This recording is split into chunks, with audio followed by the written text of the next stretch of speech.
tapos isa. I'm afraid to fly,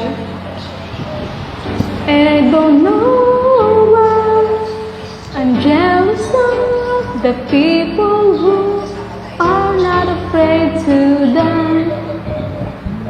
It's just that I recall back when I was small, someone promised that they catch me, and then they let me